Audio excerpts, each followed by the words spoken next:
Got it. Perfect.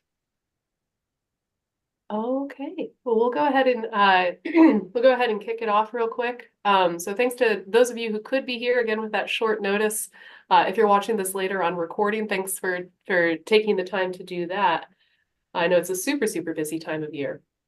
So the purpose of this call is really an opportunity for your delegates from the State Association of Soil and Water Districts to share out about their trip to the National Association of Conservation Districts annual legislative fly-in event. So members of the National Association of Conservation Districts from across the country literally fly in to Washington, D.C. for a day or so every spring to meet with legislators and in a sense, wrap DC in the love of conservation, share our priorities, and share updates from our states with our legislators so that we can keep conservation at the forefront of our representatives and senators there, as well as get some updates on what's going on at the federal level that we might not necessarily be aware of here at the state level. So again, this meeting is being recorded. My name is Liz Rice, and I am the Executive Director of the Indiana Association of Soil and Water Conservation Districts. I'm calling in from our office here at the Farm Bureau building in Indianapolis, and this is my second time attending the DC fly-in. I'm going to turn it over to my colleague and board member, John Kruse. So John, if you could introduce yourself, where you're from, and what your role is with the soil and water world. Okay. I'm John Kruse. I'm from Dearborn County. I've been on the Soil and Water Board for about 20 years, and I'm also Region 8 Director for the state of Indiana, covering our area, southeastern Indiana. And I farm, and I've been no-tilling and cover cropping for about 48 years. Awesome. And Eric, you're up. Eric Shideler. I'm the Executive Director with Vermillion County Soil and Water Conservation District. Been here in this post for a little over 10 years now. And I also serve as the treasurer for the National Association of Conservation District Employees Association, representing the 7,000 plus conservation district employees across the nation. So this was my first time attending the fly-in, and I really appreciate the opportunity to get to go on behalf of Indiana. Sure. Awesome. So myself, John, and Eric, we all flew in together, got to spend a few days marching around DC and visiting with so many folks. Had a lot of really great conversations. Ultimately, we were able to visit with just about every representative and senator that we have in DC, with the exception of Todd Young's office and Representative Pence's office. There's also Representative Carson, but he's based here right in Indianapolis, and I'm one of his constituents, so I figure I might just meet with him on our own home turf at another time. But we did get to meet with everybody else and their aides. So this year, typically the state association will send members of their own of their board, of their representative board to this. But this year we wanted to invite somebody with that staff perspective, as well as somebody new who hadn't done the DC fly-in before. So John, this is his first time doing the DC fly-in, and Eric brings that staff perspective that is so critical in our work here as conservation districts. So little bit of housekeeping as usual. Please remember to mute if you're not speaking, just so we can reduce that background noise. Feel free to drop questions in the chat, and we'll have time for Q&A at the end here. But if you have a question that's particularly salient at a given moment in time, go ahead, raise your hand, and we can chat about it during that. So we're definitely thinking of this as less of a webinar and a presentation, and more about just kind of a fireside chat with John, Eric, and myself. So Amy or John or Eric, is there anything I'm missing that I was supposed to do before we really jumped into it? No, I think you got it covered. Okay, perfect. So with that, I'm going to go ahead and turn it over to Eric to talk about the issues that we brought up to our representatives. Okay, thanks, Liz. Just a little disclaimer. There is construction going on outside of my office, so if you hear large machinery running, I do apologize for that. So just to let you know what's going on. But yeah, out in DC, a lot of the talk was around Farm Bill issues. I think the kind of the running joke with every office was the short the short message that we were there to give was we need a farm bill, and just that succinct. Now there's other things that go into that, of course, and they were all very receptive, and they, they understand and they feel the pressure of, bringing that home and getting a farm bill passed. So that did not land on deaf ears, I don't think. But as we talked about some of the other topics, one of them was the Technical Service Providers Act that Senator Braun and Representative Baird are bringing forward. And basically, just a short synopsis of that bill is they're wanting to expand and give opportunities for the private sector to have technical service providers that follow the NRCS guidelines available to producers and landowners to help move a lot of this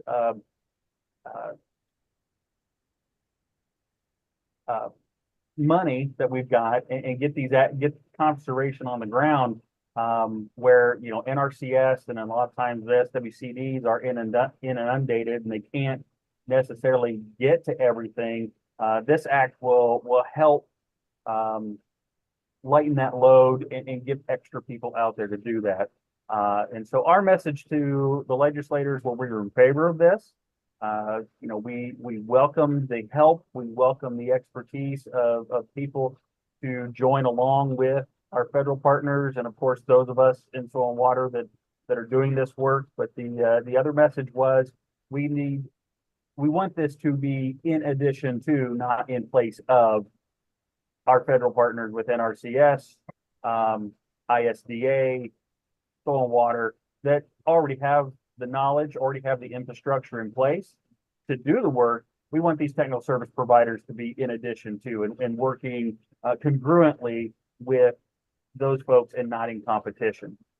We did kind of, not red flag, but just say, when you're dealing with the private sector, we don't want these technical service providers going out and giving information that is solely going to benefit a product or something that private company is trying to sell those people. So again, we made it clear that yes, we welcome that. We want to see that happen, and that's kind of the same sentiment that we're getting from the National Association, as well as they're looking forward to that help. The other topic that we really stressed was the Inflation Reduction Act dollars that are going to conservation and how those are going to be incorporated, if they're going to be incorporated into the Farm Bill.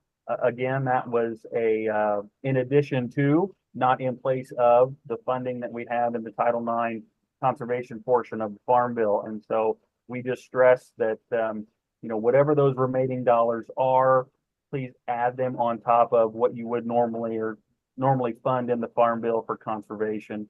And if they weren't going to roll those in to the Farm Bill, we also talked about the possibility of just divvying that excess Inflation Reduction Act dollars out to the states and let the states handle it. Let the states get the money spent. And we did stress to all of our legislators that we met with that Indiana is very good at spending those dollars. We can get that money spent. We can get good conservation on the ground if that does fall on our shoulders. So and again, a lot of support for conservation in the Farm Bill. There was no discussion on, or no appetite for cutting any of those dollars in the conservation line item. In fact, most everybody wants to see dollars added to the conservation line item. So overall, as far as the Indiana contingent goes, I think we're very solid with support on conservation, and they're working for us to at least maintain, if not hopefully increase. Even in the climate that the House is in right now, they do see a need for that maintenance or increased funding for conservation. So those are two of the issues that we talked about. We're going to turn it over to John, and John's going to talk about one of the other things that we discussed with legislators. Okay, I'm John Kruse. I agree with Eric on, we were talking about the Farm Bill, and one of the things that several of the senators or their representatives were saying that possibly it might get done this summer and hopefully at least before the election this fall. So instead of kicking the can down the road, why they're going to try to complete it. And they felt like it's getting close.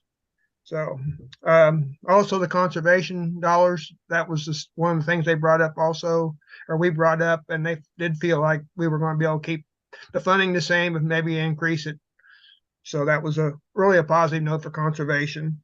One of the things I brought up was Proposition 12 in California, and then Massachusetts has also now passed a similar type legislation going on that regulates the way farmers raise our livestock here in this country. And I brought up that the states, each state shouldn't control how we do things, and if every state has a different regulation, how is we as a farmer going to be able to adjust to all these regulations?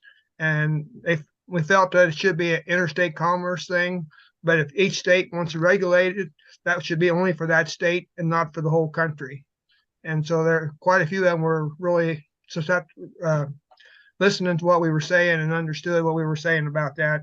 Then since then I've talked, I am in the trucking business, and so we had the same problem in the trucking industry, and now I understand the medical field's feeling the same kind of situation where certain states are passing laws and it's supposed to affect everybody across the country.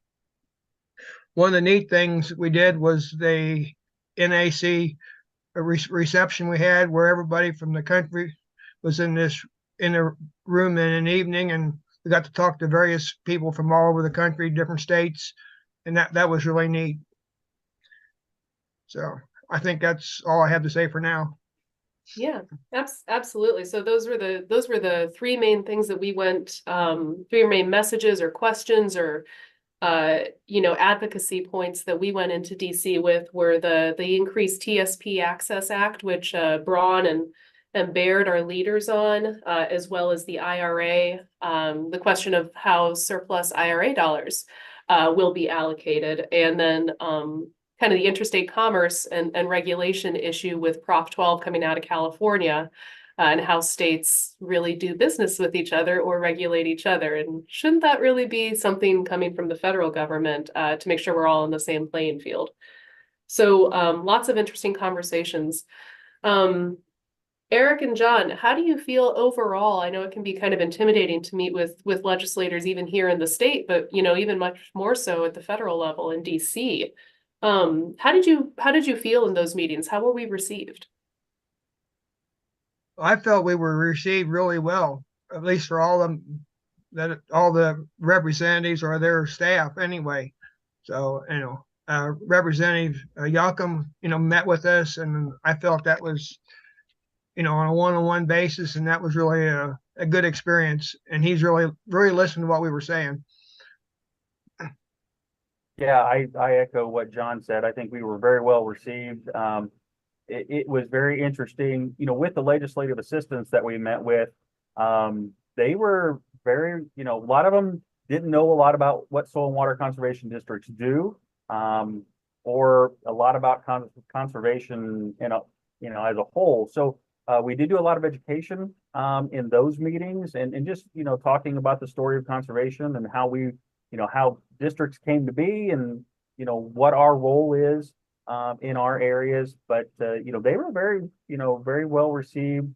Took a lot of notes. We did notice those folks taking a lot of notes then to go back and have those conversations with their their teams and their specific congressperson, to reiterate what we had talked about during those meetings. So yeah, it was it was a great, very well organized, had a lot of good conversations with folks while we were out there.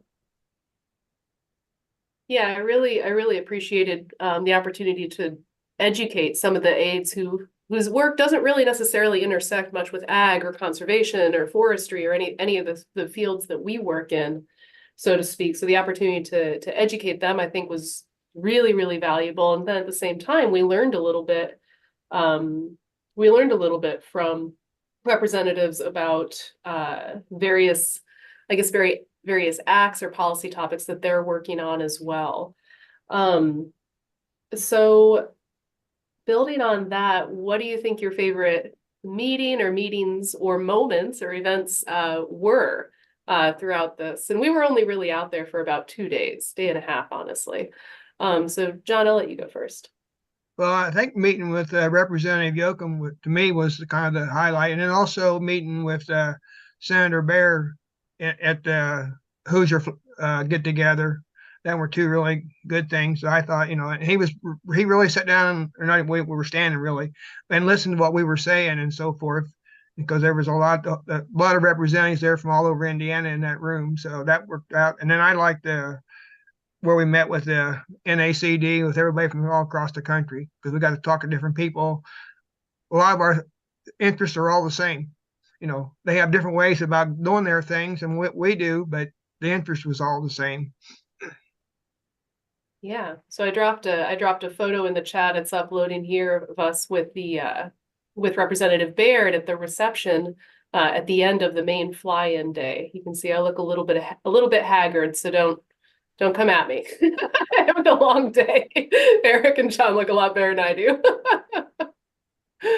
Eric, you're up. What do you think was your favorite, most memorable experience there? Well, I will have to say, Liz had the task of wrangling John and I around. So she looks ragged. I mean, consider the source. She had to keep us in line. So that would, that would That does it. pause. But she did a very, very good job of keeping us in line and where we needed to go, and appreciate the effort that Liz put into this whole event and organizing it. But I would say there were two things that stood out for me. On top of just getting the opportunity to go and advocate for conservation with all of these different offices, was the amount of time we got to spend with Representative Baird at the reception prior to him speaking to the attendees of that reception. It's funny how these folks, their demeanor changes when they find out that you're from their state. And then I actually live in Representative Baird's district. So once that information was conveyed, his whole tune changed, and he stood and talked to us for a long time. And we were able to have a really good, meaningful conversation with him about a lot of different things, not only the things that we were there to advocate for on behalf of conservation, but also just, some other topics that came up. He really took the time to stand there and had a great conversation with him, was very cordial on getting pictures taken. And so I really, that really stood out. And then the other was at catching Representative Bouchon coming off the elevator in the hallway. And the first time we were in between offices, and we just happened to be standing at the elevator, and he comes off, and I, jumped out because I work in his district, and I jumped out and said, "Congressman, just want to introduce myself, blah, blah, blah." And he's like, "Oh, okay." And we knew he was busy. He was running in between committee meetings and things like that. But did take just a few seconds to talk with us very quickly. But then it was probably an hour or an hour and a half later, we were essentially at the same elevators, and he come walking in and getting on the elevator same time we were. And he was like, "Hey, are you guys following me?" So it was that levity, that a little bit of a comical aspect of it, but nice that he recognized this and realized that, we were still in the building. So those are a couple of just the fun things that stood out to me. But, this is a fantastic opportunity to advocate for conservation. But again, not anything that any of us in this field can't be doing at home. All of these legislators usually have office hours somewhere close, that monthly that you can talk to legislative assistants with. But this is also the kind of work we can be doing with our state folks too, and just making that effort to develop that relationship. And that's really what we were doing. We were building relationships with staff and the representatives and the senators when we could talk with them. It's a lot of relationship building, and I think we were very successful in that. I think that was a big takeaway from the day and a half we were there. Mm-hmm. Mm-hmm. I think one thing that one staff person was just on the job for a couple months. He was quite interesting. Came from another senator and coming to Indiana, and so he had a lot of questions for us, and we had a lot of information for him. So I thought that was kind of neat. Mhm. Mhm. Yeah, we can get him in our corner, Mhm. which is the goal, or at least keep him educated. So as these questions come up, I mean, anytime we're talking about conservation or environmental conservation, it's extremely intersectional. You can't just talk about one aspect of it. So when we're talking about our natural resources, that crosses just about all committees. For me, I think the opportunity to meet with Senator Braun and knowing that he's running for governor here in Indiana, he's leaving his seat as a senator. It was heartening to me to know that Senator Braun sees himself as a conservationist, that he's a landowner, a forester in his own right, and that he last week in Saturday he'll be hosting an event with the Walnut Council on his land. So that was heartening to me to hear. I believe the only person who's running for his open seat right now is Representative Banks. The aide that we met with didn't seem to know much about conservation or soil and water districts. So that was, I think, that's a big opening point for a relationship that we're going to be working on to have with Representative Banks if he does move into Senator Braun's seat. So that's just something kind of to keep an eye on as things turn over and change, is that we need to stay updated on that and maintain relationships. We want to have good relationships with everybody. So that was great. And then the other thing is when we're out there, we get to meet with NRCS leadership. So I dropped a couple more photos in the chat here. The most recent one is with Curtis Elke, who is our new regional conservationist. So he actually, I think, was state con in Idaho before this. And he was acting, he's now permanent. So that's great. We had a really nice long meeting with him, got his ideas, some of his background, developing that relationship. He shared with us specifically that his goal as regional conservation is to be more out in front of people and have genuine relationships rather than being kind of more behind the scenes as can sometimes happen. So he really wants to be aware of Indiana. He actually hasn't spent hardly any time here. So we are definitely going to be bringing Mr. Elke into Indiana and showing him all the great things that we do here throughout the partnership and with our soil and water districts. So I guess I kind of preempted my own question for Eric and John here. But Eric, I'm curious, looking forward for you, what should soil and water districts and conservationists in the Hoosier State be aware of coming out of this? Well, I think one of the big things is just how are these IRA dollars going to get spent? There's still a lot of money out there that has not been allocated. And there's a lot of money that has been allocated to different organizations, and they're still trying to figure out, how do we spend it? How do we physically get conservation on the ground? Which I think is going to be some good opportunity for conservation districts all across the nation, but specifically in Indiana to get a piece of some of those dollars once these funds start to trickle down and actually get into implementation. That was another point that I tried to bring up is, also looking at extending the due date on getting conservation done with those dollars. Right now it's 2026. When the original act passed, they had given us 5 years. And my argument to that was, number one, we need to get up to speed with staff. And in Indiana, again, we're trying to move that needle of building capacity. I know the association with Resilient Indiana, that's part of that whole initiative, is to get people, out in the field so that we can get these dollars spent, get technical assistance, get conservation on the ground. So my argument was, if anything else, let's push that due date. Give us a few more years to get up to speed, because this was a gift that we were given, but then it was like, oh, what do we do with it? And so we've had to catch up. So That was another thing that I stressed during our meetings. And so that's something I think to look forward to for us as conservation districts is, being ready to be those modes of action to get conservation on the ground.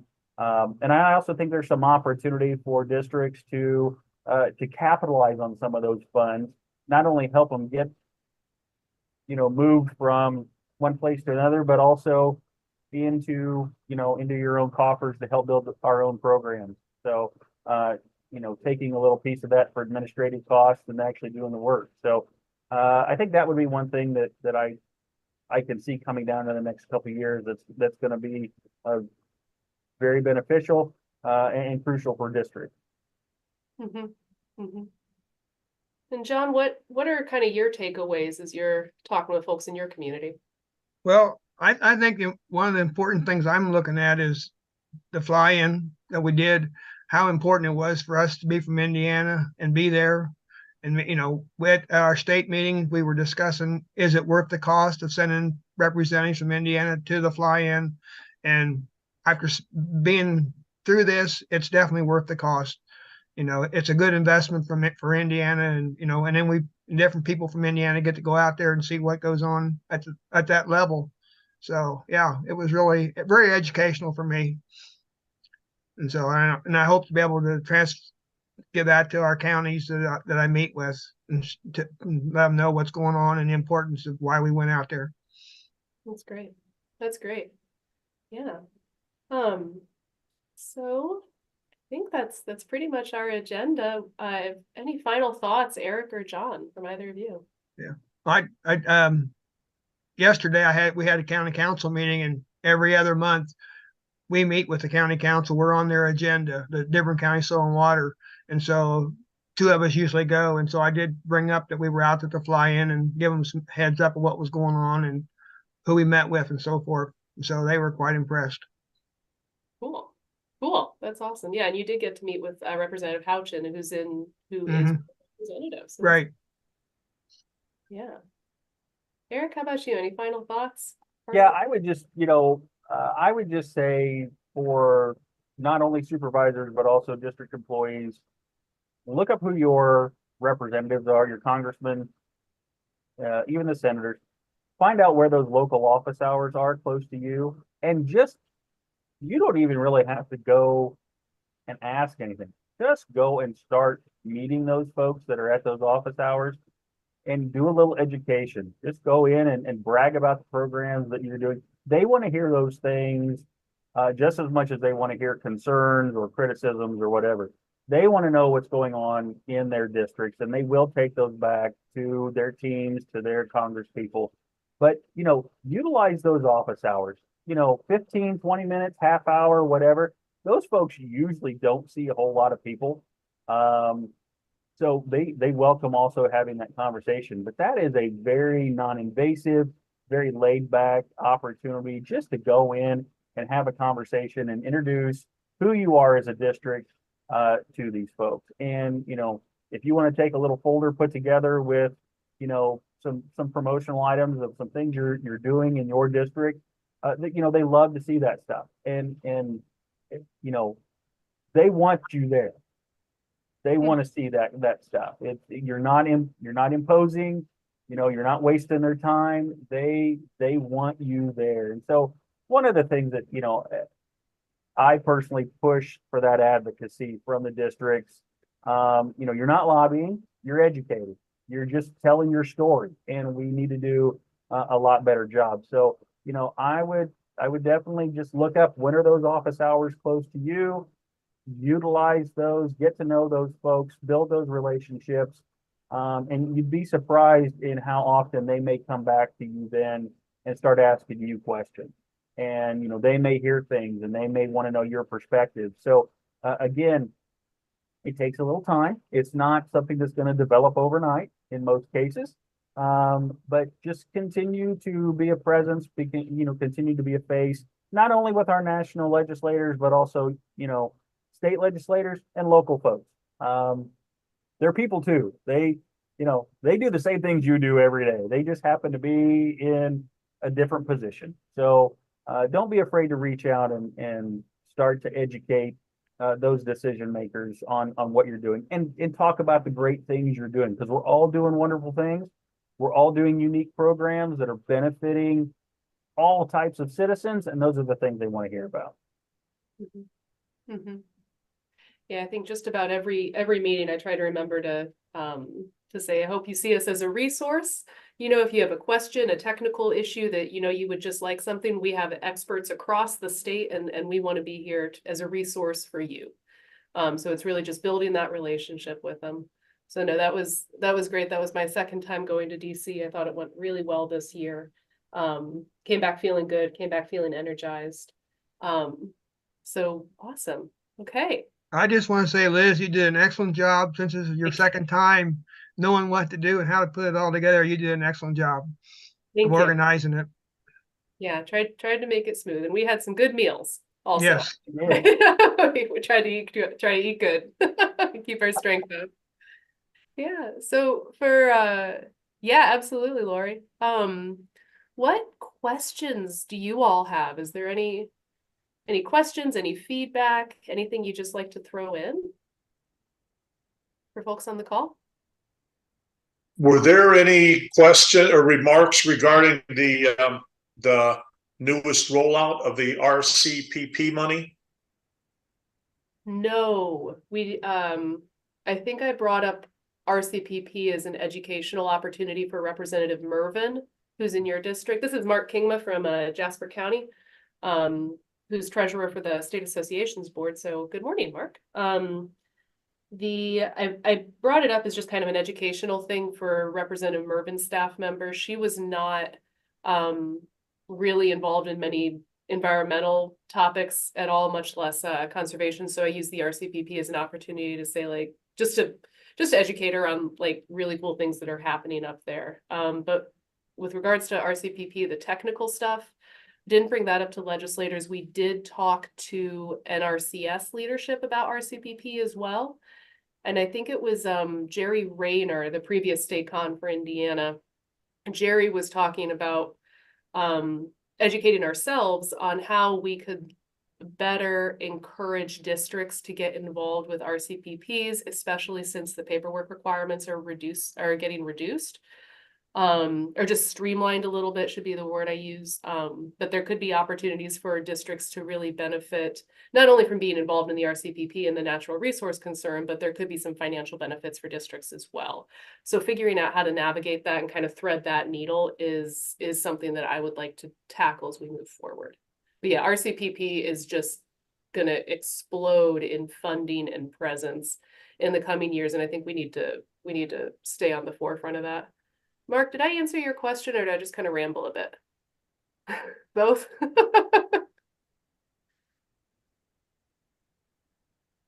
Well, I might add that while we were at the NACD reception, we did talk to Jerry Rayner, who used to be here in Indiana for quite a while, and you know, he really gave us a lot of good ideas of what we should be doing in Indiana.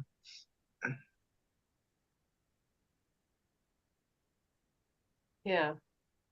And Mary Lou asks, can you send info of schedules of when state and US legislators are in and out of session? Yeah, we can absolutely send that. That should be pretty publicly available. So I will add that to my task list. That is an easy one. Thanks, Mary Lou. Give it to Les. Oh, hey Les, will you do that?